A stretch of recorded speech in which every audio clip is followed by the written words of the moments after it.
Hello, and welcome to Moonkeeper Tales, where dreams are woven with moonlight, and the darkness is lulled to sleep by the whispers of stars. Find a quiet place, let your mind gently unwind, and join us on a journey through the deep night, where every story is a doorway into the mythic realm of dreams. In the time before time, when the sky was still young and the stars had no names, they say the moon once wandered without a name, lost to the stars' silence. She was a silver lantern drifting in the dark, casting soft light over sleeping lands. But with no guardian, the moon often lost her way, fading behind storm clouds, trembling under the pull of chaos. And so, the ancients whispered a wish into the wind, a protector, a keeper of the moon. From that wish, a soul was born, neither god nor mortal, but something in between, cloaked in shadows and woven from stardust. The Moonkeeper rose from the edge of the dream realm. He spoke in silence, walked without sound, and wore a crown of silver thorns that shimmered only when the moon was full. Each night, the Moonkeeper climbs the invisible stairway of twilight, guiding the moon across the sky. With hands of light, he steadies her glow, calming the restless tides and soothing the storms of the stars. But few know his name. Fewer still have seen his face. Some say he walks among dreamers, tucking their fears beneath pillows of mist. Others believe he weaves forgotten lullabies into the winds, so that no child sleeps without comfort. There are tales of a bell that rings only once a century. When it does, the Moonkeeper awakens from deep slumber to chase away the darkness that even stars fear to touch. He does not speak, he does not age, he only watches. And when the night is most quiet, when your breath is slow and your thoughts float like clouds, you may hear his footsteps in the silver hush, passing by your window. Not to scare, but to guard. Because every dream needs a watcher, and the moon, she is never alone. Sleep now, dear soul, the Moonkeeper is near. Long ago, before the age of kingdoms and kings, there came a night when the moon vanished, not behind clouds or storms, but completely gone, no glow, no reflection, only a yawning darkness where she once glowed. The world grew colder, tides ceased their rhythm, and dreams turned sour. In the farthest corner of the sky, the Moonkeeper stood alone, sensing the hollow in the heavens. He felt it in his bones, a hunger stirring beyond the veil. Something ancient and formless, older than light itself. It was known in whispers as the Hollow One. A being of pure forgetting, born from the silence between stars.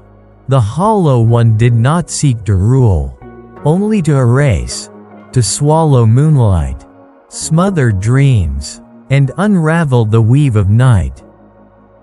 With his silver staff and lantern heart, the Moonkeeper descended into the in-between, the space where dreams fade and nightmares are born. There, he found fragments of the moon, her laughter trapped in glass, her light locked behind shadows, her tears crystallized in floating orbs.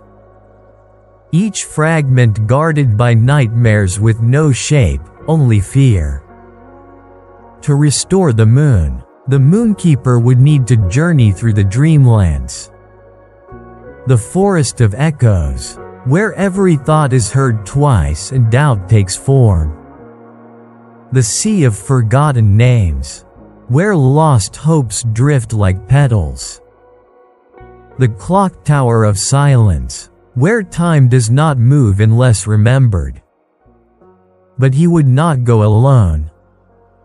From the dreams of a sleeping child, he summoned a guide, a small owl made of starlight, named Naira. Bright-eyed and brave, Naira remembered every lullaby ever sung, and carried them on her wings. "You must hurry," she whispered, "for the hollow one feeds on stillness, and the longer the moon is missing, the more dreams will turn to dust." And so, the journey began. The forest of echoes stood at the edge of all things, where sounds slept and shadows whispered. Beneath towering trees of black glass and memory bark, the Moonkeeper walked slowly, his silver staff glowing faintly with each step. The leaves above shimmered with half-remembered songs, and the roots below pulsed like forgotten fears. Every sound repeated twice, first in your ears, then in your mind. As he moved deeper, voices stirred, not from mouths, but from the very air. "You cannot save her. You are too late. The light is already lost." They weren't real. The forest twisted doubt into shape. But doubt, when echoed enough, becomes weight. Naira flitted ahead, her wings casting gentle lullabies into the gloom. "Don't listen," she chirped. "They feed on fear, not truth." Still, even the Moonkeeper's lantern heart flickered.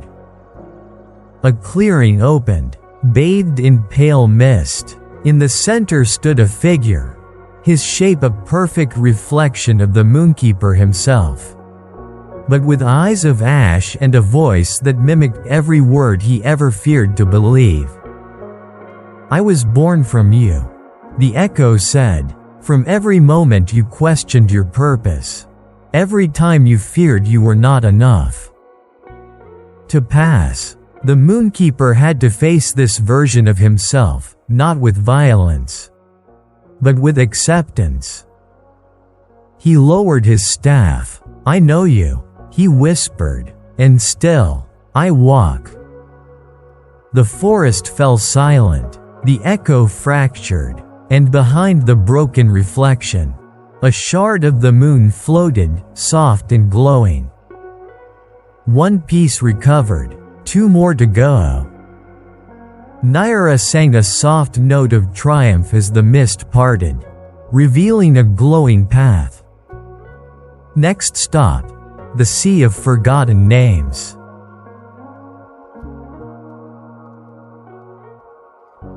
Beyond the whispering trees of the Forest of Echoes lies a shoreline where no waves sing, and no gulls cry. Here begins the Sea of Forgotten Names, a boundless ocean made not of water, but of drifting memory and lost identity.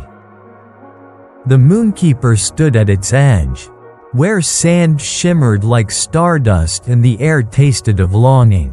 The sea was still, yet full of movement, each ripple carrying fragments of names once spoken in love, fear, hope, and farewell. Naira fluttered beside him, her feathers dim with sorrow. Every dreamer who has ever been forgotten, every name unspoken for 100 years, ends up here, she said.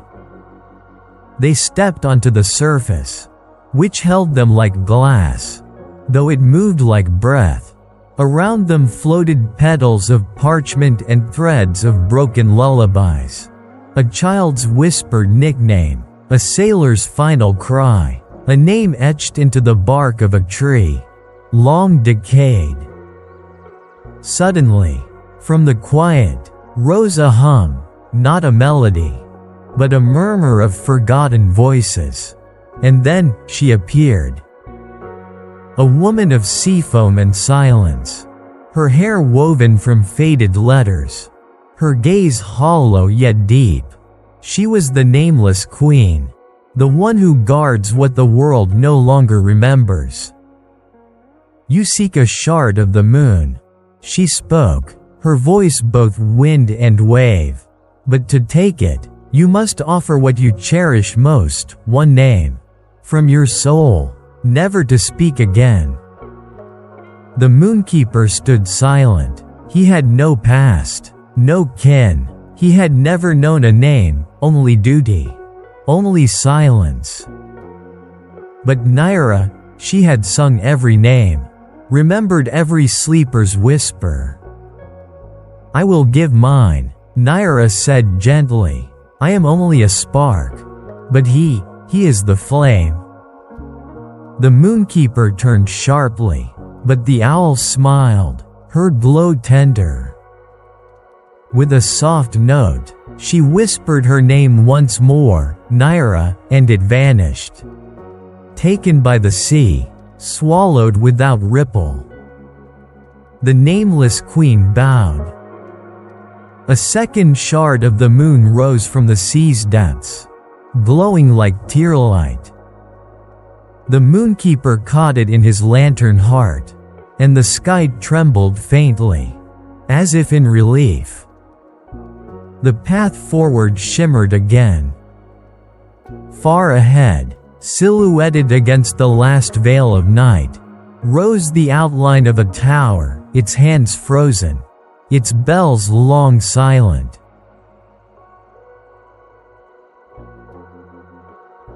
The Clocktower stood alone in a field of stillness, untouched by wind or time. No chimes had rung from its heart in 1,000 years, and no footsteps had echoed upon its winding stairs. Its face bore no numbers, only constellations. Its pendulum hung frozen in a moment long forgotten. The Moonkeeper approached with reverence, carrying the 2 recovered moon shards in the folds of his cloak. The air here was so quiet that even thought dared not speak aloud. Inside, the tower spiraled up into shadow, with stairs carved of silence and walls that absorbed all memory. Each step he took, he forgot something small, a sigh, a snowfall, a dream once mended. He climbed anyway. Higher and higher, the air grew thinner, not with altitude, but with meaning, until finally, he reached the chamber at the top, a room with 1,000 clocks. All unmoving, in the center stood the 3rd shard of the moon, resting upon a dial of lightless glass. But as he reached for it, a figure appeared, not a guardian, but a presence, timeless, ageless, faceless. It spoke without sound. "To take this, you must give rhythm, not yours, the world's." The Moonkeeper hesitated. Without Naira, he had no song, no name, only silence. Then he placed the 2 moon shards beside the 3rd, forming a triad of glow. From his lantern heart, he drew out the memory of every dream he had ever guarded, the hush of sleeping children, the whisper of wind against cradlewood, the still breath between heartbeats. He placed that memory on the dial. A single chime rang, then another. The clocks began to tick. Slowly, softly, time stirred. And the final shard of the moon lifted into the air, whole again. The Moonkeeper reached out and took it gently. Below, the sky began to brighten, not with sun, but with moonlight returning. The Hollow One stirred in its prison beyond the veil. The final battle was near.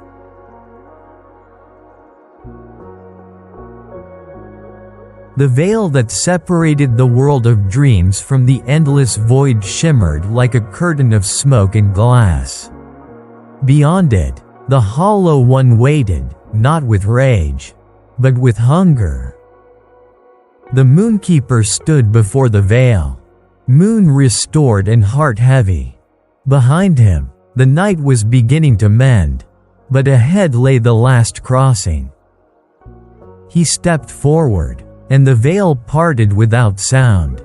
Inside was nothing, a vast, colorless space where stars had never burned and names had never been spoken. The Hollow One appeared, not as a monster, but as an absence, a silhouette that moved like forgetting, erasing all it touched. It did not roar, it whispered. You restore what must fade. You guard what should be lost. The Moonkeeper raised his staff, its light meeting the darkness, not in battle, but in balance. I guard what matters, he replied. And so they danced, light and unlight, memory and void. The Moonkeeper did not fight with force, but with presence. Every dream remembered, every lullaby sung, every child's fear soothed. They lit the darkness from within. The Hollow One recoiled, not destroyed, but denied. For light cannot erase the dark, but it can remind it that it is not alone. The veil sealed, the hollow retreated, and the moon rose full once more. Sleep now, the Moonkeeper watches, and the night is safe again.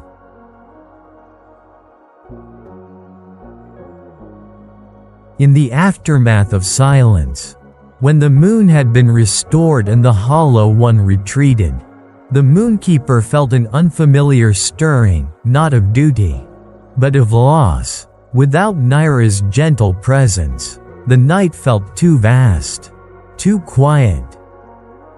He walked the silver paths between worlds, his staff's glow casting long shadows that seemed to reach for something no longer there. The restored moon followed overhead, whole but somehow dimmer, as if she too mourned the little owl's sacrifice. It was then that he heard them, voices threading through the starlight like silk. Not the echoes of doubt he had faced before, but something older, gentler, the dream weavers. They appeared as figures of gossamer and moonbeam, their hands spinning threads of silver light that stretched between the constellations. Each thread was a dream, connecting sleeper to sleeper across the world below. Moonkeeper, spoke their eldest, her voice like wind chimes in a summer breeze. We have watched your journey. We have seen your sacrifice. Naira gave her name freely. He replied, his words heavy with memory. I merely carried what was lost.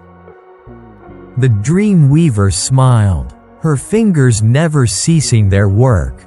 Names are power, yes, but they are not the only gift one can give. She gestured to the great loom of stars above, where countless dream threads shimmered. Your little friend's essence flows through every dream now. She has become what she always was, the bridge between comfort and fear, between waking and sleeping. From the loom, she drew a single thread brighter than the rest. It pulsed with familiar warmth, carrying the echo of gentle wings and whispered lullabies. She lives in every dream that needs tending. The dream weaver continued, every nightmare soothed, every fear calmed. This is her true name now, not Naira, but peace. The Moonkeeper felt his lantern heart grow warm. Though Naira was gone, her purpose lived on, woven into the very fabric of dreams. But the dream weaver's expression grew troubled. Yet there is darkness stirring elsewhere. Moonkeeper, The Hollow One's retreat has awakened other forgotten things. The balance shifts, and new guardians are needed. She pointed to a constellation that flickered and dimmed, the Crown of Thorns, where the old kings of Nightmare once held court. There, the Court of Shadows gathers.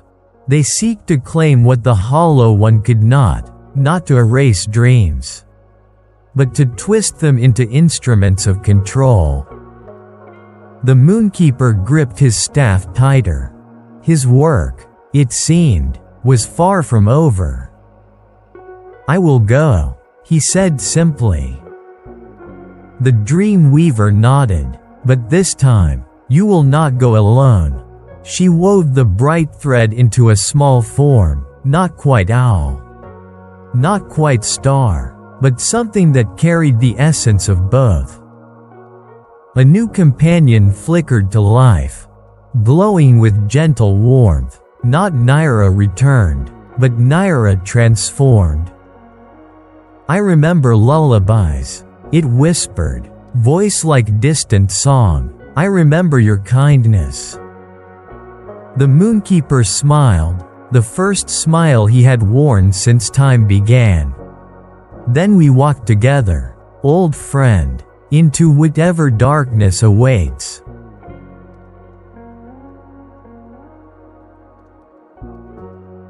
Beyond the constellation of the Crown of Thorns lay a realm that existed only in the spaces between sleeping and waking, the Court of Shadows, where nightmares once served forgotten kings.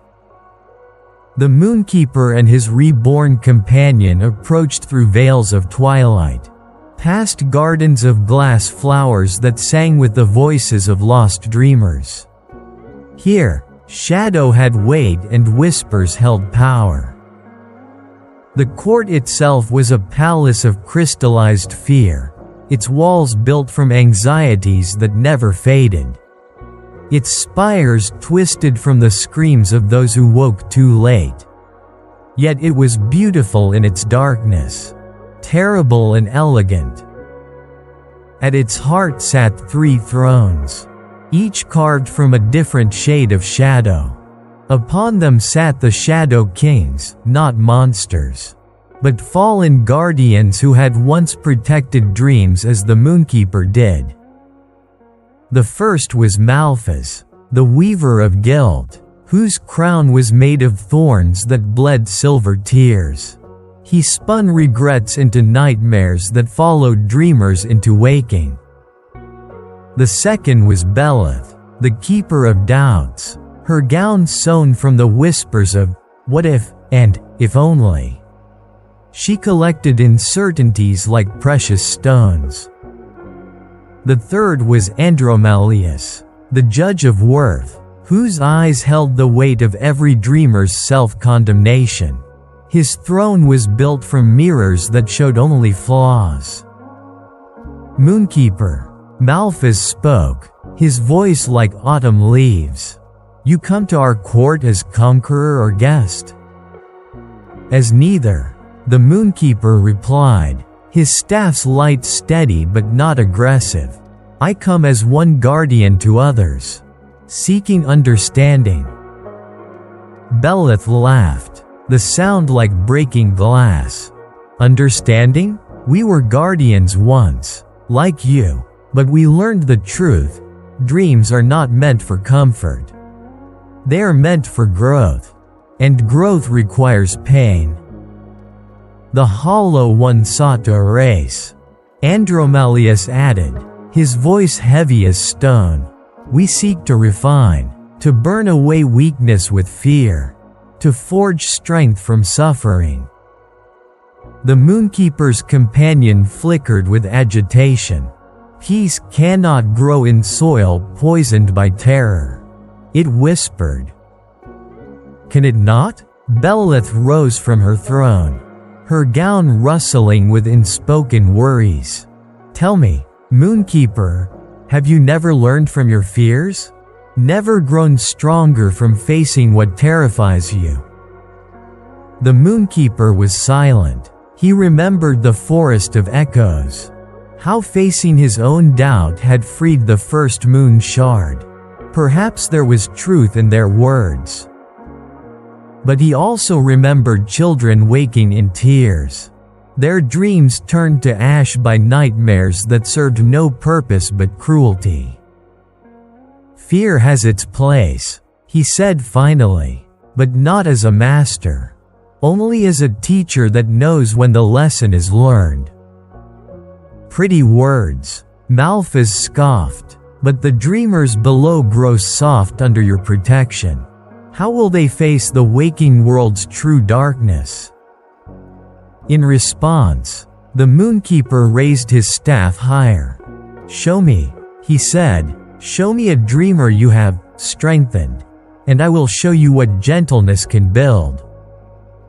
The challenge hung in the air between them. The three Shadow Kings exchanged glances. Very well, Andromalius spoke, but if we prove our way has merit, you will join us, help us bring balance to the realm of dreams. And if I prove gentleness has greater power, then we will consider a different path. The court fell silent as the bargain was sealed. Below them, in the world of sleepers, a child tossed in nightmare-plagued sleep, the testing ground for two philosophies of guardianship. The true battle was about to begin.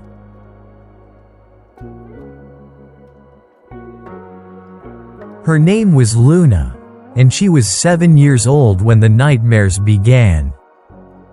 They came not as monsters under the bed, but as whispers in the dark. You're not good enough. Everyone will leave you. You'll never be brave. In the court of shadows, Belith watched through her mirrors of doubt. See how she struggles, she murmured. Fear will teach her to be strong, to prepare for abandonment before it comes. But the Moonkeeper saw differently. Through his lantern heart, he felt the child's true fear, not weakness, but love. She feared disappointing those she cared for. Her nightmares were born not of cowardice, but of a heart too tender for its own protection. The test began at sunset, when Luna's eyes grew heavy with sleep. Belith struck first, weaving shadows that took the shape of Luna's parents walking away. Their faces turned from her in disappointment. The child whimpered in her sleep, small hands clutching at blankets. This will teach her self-reliance, Belith whispered. But the Moonkeeper's companion flickered into the dreamlike starlight, carrying the memory of every lullaby. It didn't chase away the shadows, instead, it whispered to Luna's dreaming mind, even if they walked away, you would still be worthy of love. The shadows wavered. Malphas wove guilt into the dream next, visions of every small mistake Luna had made. Every harsh word she'd spoken in anger. Every moment she'd fallen short of perfection. She must learn to be better, Malphas intoned. The Moonkeeper entered the dream himself. His staffs glowed gentle as candlelight. He didn't erase the memories of mistakes, instead, he showed Luna how each failure had taught her kindness, how each fall had made her gentler with others who stumbled. Guilt teaches us to grow, he whispered to her sleeping mind, but forgiveness teaches us to heal. The guilt shadows began to fade. Finally, Andromalius brought his mirror of self-judgment, forcing Luna to see herself through eyes of criticism, every flaw magnified, every imperfection stark and ugly. She must face truth, Andromalius declared. But the Moonkeeper's light touched the mirror. And suddenly Luna saw herself as others saw her, through her mother's proud eyes. Her father's protective love, her teacher's patient encouragement, not perfect, but precious, not flawless, but worthy. The mirror cracked. Luna's sleep grew peaceful, her breathing deep and untroubled. In her dreams, she found herself in a garden where flowers bloomed even in moonlight, tended by a figure of gentle silver who asked nothing of her but to be herself. In the court of shadows, silence fell. She learned nothing. Belith protested. She faced no harsh truths. How will she be prepared for the world's cruelties? The Moonkeeper turned to face the Shadow Kings. She learned the greatest truth of all, that she is loved not for her perfection, but for her heart. That knowledge will carry her through any darkness the world offers. And if it doesn't? Andromalius asked. If she fails? If she breaks? Then I will be there. The Moonkeeper said simply, not to make her harder, but to help her heal. Not to teach her to expect the worst, but to trust in the possibility of better. The three Shadow Kings looked at each other, then at Luna sleeping peacefully far below. Your way is gentler, Malphas admitted, but is gentleness enough in a world that shows no mercy? The Moonkeeper's companion pulsed with warm light.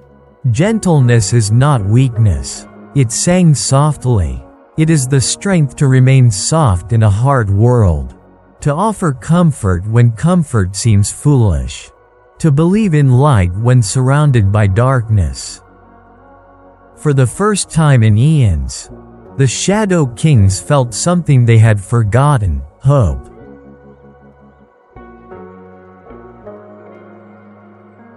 Word spread through the shadowed realms that the Court of Shadows had fallen to the Moonkeeper's philosophy of gentleness. Not all who heard this news were pleased. From the darkest corners of Nightmare came the Parliament of Fears, ancient entities that had ruled over terror since the first dreamer learned to be afraid. Unlike the Shadow Kings, who had once been guardians themselves, the Parliament had never known any purpose but the spreading of dread. They came as a storm of whispers and shadows, gathering in the amphitheater of echoes where Luna's peaceful dreams still glowed like a beacon of hope. At their head walked Phobos, the prime fear, whose form shifted with every terror ever felt. Behind him came the Senate of Terrors, Panic, who moved like wildfire, Despair, who drained color from all she touched, and Paranoia, whose thousand eyes saw threats in every shadow. Moonkeeper, Phobos spoke, his voice the sound of screaming wind. You dare to gentle what was meant to be wild? To tame what was born to be free? The Moonkeeper stood before them, his three allies beside him, his reborn companion, and now Malphas and Belith, who had chosen to stand with mercy rather than cruelty. Even Andromalius had come, though he remained silent, torn between old ways and new possibilities. I seek only balance, the Moonkeeper replied. Fear has its place as teacher and protector, but not as tyrant. Panic laughed, her form crackling like flames. Without us, dreamers grow complacent. They face no challenges, learn no caution. They become sheep, soft and helpless. And what of courage? The Moonkeeper asked quietly. How can it grow without something to overcome? How can kindness flourish without cruelty to contrast it? His words gave them pause. The Parliament had always assumed their role was to be conquered. never to be partnered with. Despair drifted forward, her gray robes trailing sorrow. You speak in riddles, guardian. We are what we are, the necessary darkness that makes light precious. Then be that, the Moonkeeper said, but be it with purpose, not with cruelty. Challenge the dreamers to grow, but do not break them beyond repair. From the amphitheater below, Luna's dream began to shift. She found herself facing a great door marked with warnings, danger. Do not enter. Turn back now. The Parliament watched eagerly. Surely the child would be paralyzed by proper fear? But Luna, strengthened by her peaceful sleep and the Moonkeeper's gentle teachings, approached the door not with reckless abandon, but with careful courage. She examined the warnings, considered the dangers, and then, with a deep breath, placed her hand upon the handle. I'm scared, she whispered in her dream, but I'm going to try anyway. Behind the door lay not monsters, but a garden of star flowers that bloomed only for those brave enough to face their fears with wisdom rather than either cowardice or foolishness. In the amphitheater above, something unprecedented happened. Phobos smiled. She was afraid. He marveled. She felt us, acknowledged us, but was not ruled by us. The Moonkeeper nodded. This is the balance I seek. Not the absence of fear, but its partnership with courage. Not the erasure of doubt, but its dance with faith. One by one, the Parliament began to understand.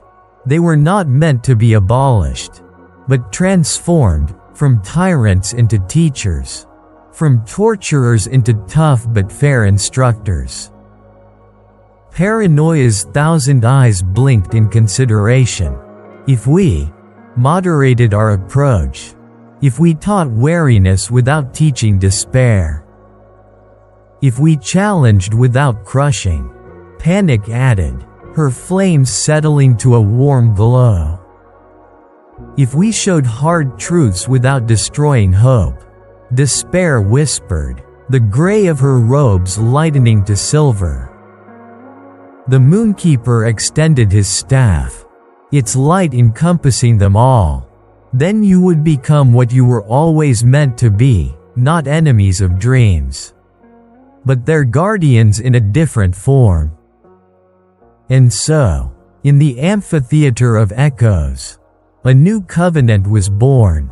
The Parliament of Fears dissolved, reformed as the Council of Necessary Challenges, still teachers of caution and courage, but no longer dealers of pointless suffering. The dream realms trembled with the change, and across the world, nightmares began to transform from meaningless terror into meaningful tests of growth. But deep in the void beyond all realms, something stirred. The Hollow One had been watching, and it was not pleased.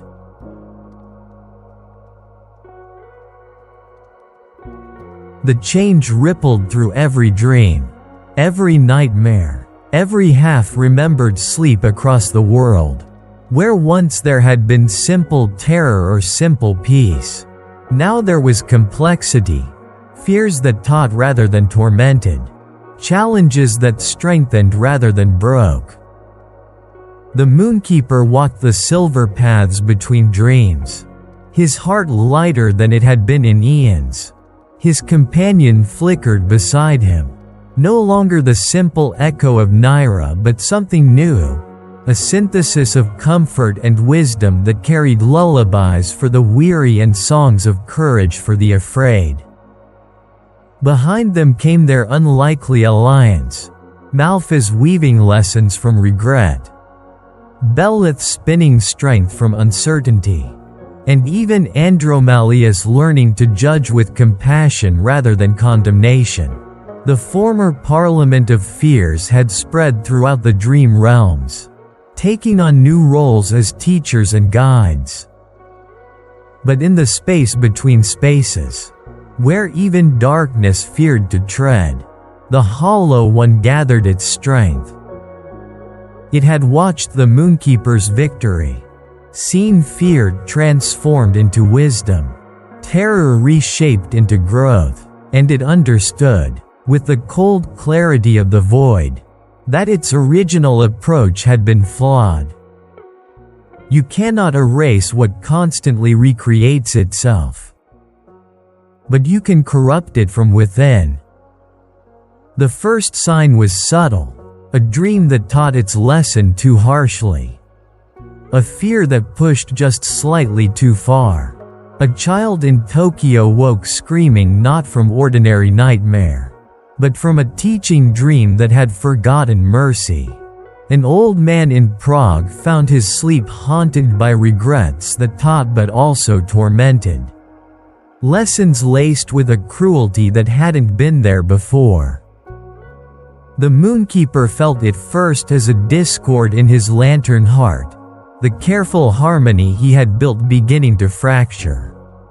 He called his allies to the nexus of dreams, where all paths converged. "Something is wrong," he told them. "The balance we created is shifting." Malphas nodded grimly. "I feel it too. My lessons of growth carry additional weight, a hunger that wasn't there before. And my challenges burn hotter than intended," added the entity once called Panic, now renamed Trial, as if something feeds on the fear I create, grows stronger from it. The Moonkeeper's companion pulsed with worry. "It feels like something hollow is filling itself with what we do, using our work for its own purpose." The realization struck like lightning. The Hollow One hadn't been destroyed or even truly defeated. It had learned, adapted. If it couldn't erase dreams, it would corrupt the very system meant to nurture them.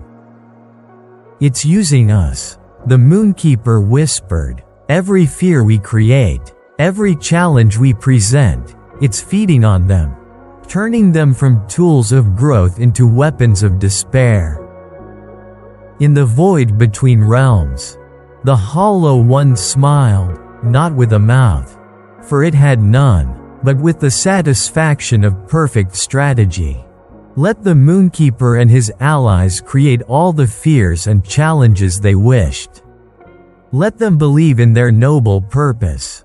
The Hollow One would simply enhance their work, add its own flavor to every lesson, its own weight to every trial. Soon, every dream would carry the taste of despair. Every lesson would end in hopelessness. And the dreamers would lose faith not just in sleep, but in growth itself. The war for dreams was not over. It had merely entered a new, more insidious phase. And this time, the enemy wore the face of wisdom itself. The Moonkeeper gripped his staff, its light flickering with determination and dread. Somewhere in the world below, children were learning that courage wasn't worth the pain. Somewhere, dreamers were discovering that growth came only through suffering that never ended. The real battle was about to begin. But first, he would need to do something he had never done before: doubt his own methods, question his own mercy, and find a way to fight an enemy that had made his greatest strength into its most powerful weapon. The silver paths stretched endlessly before him, and for the first time since his creation, the Moonkeeper wondered if he was walking toward salvation or toward a trap of his own making.